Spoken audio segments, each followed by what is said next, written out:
Hello. Why don't you listen to this real quick?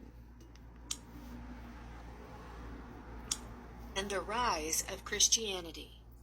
Hecate, goddess of the eclipse, ruler of the moon, realm of magic and mystery, land of emotions and intuition, keeper of the keys of the universe. Behold how the natural cycle of your wheel brings dark to light, ushering in a new era. Before the nature of eclipses was understood, they were viewed as acts of the divine. Hecate, so associated with the dark moon, the underworld, and the celestial, is a goddess of the eclipse. Eclipses are special times to connect with the power of Hecate's moon to override the sun. However, as the cults of sun gods like the Greek Apollo and the Roman Sol Invictus grew increasingly powerful, they began to overshadow goddesses linked to the underworld. Indeed, these pagan deities were especially vilified. Yet Hecate is a goddess of the eclipse. Thus, she has the power to defy those who try to dishonor her using solar forces. Throughout history, she and other expressions of the dark moon have maintained their presence, no matter how hard the dominant sun god worshippers tried to marginalize them. With the institutionalization of Christianity, Jesus was enthroned as the new sun god. As the Romans expanded their empire throughout Europe, they took with them both their pagan deities and the new Christian God, spreading them as far as what we now know as the United Kingdom, and probably beyond. This focus on solar associations, with an emphasis on progress, civilization, the acquisition of wealth, and the rise of cities, grew, replacing earlier mythologies associated with the dark.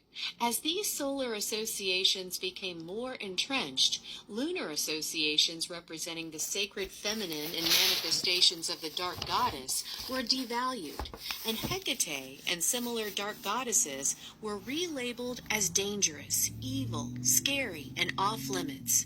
Nonetheless, these powerful deities persisted in forms like the Black Madonna. As Christianity increased its grip on the Western mind, its doctrines were often forced upon the common people, and those who didn't conform were labeled as heretics.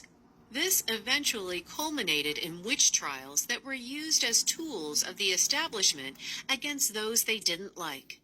Hecate and other pagan deities were demonized, along with the practice of magic.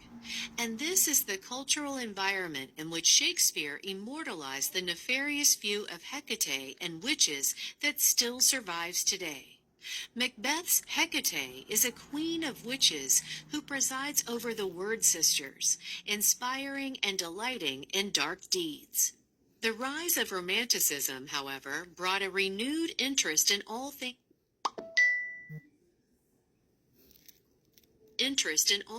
Greek and Roman, including myths, art, deities, and ideas. William Blake and others from this period explored Hecate through art, in some ways restoring her image, but in others reinforcing Shakespeare's archetype. Nevertheless, the increased prominence of Greek and Roman culture created an environment that inspired others, especially occultists, to reach back to earlier beliefs. By the late 19th century, although Hecate still languished in the shadow of Christianity, the misogynist characterization of powerful females as savage, dangerous, and associated with witchcraft was beginning to change. This ushered in an acceptable version of the sacred feminine as a pure white goddess, much in the same way that the Virgin Mary was viewed. Interesting. Wow. So yes, we can adopt Jesus because he was already a pagan god. A sun god.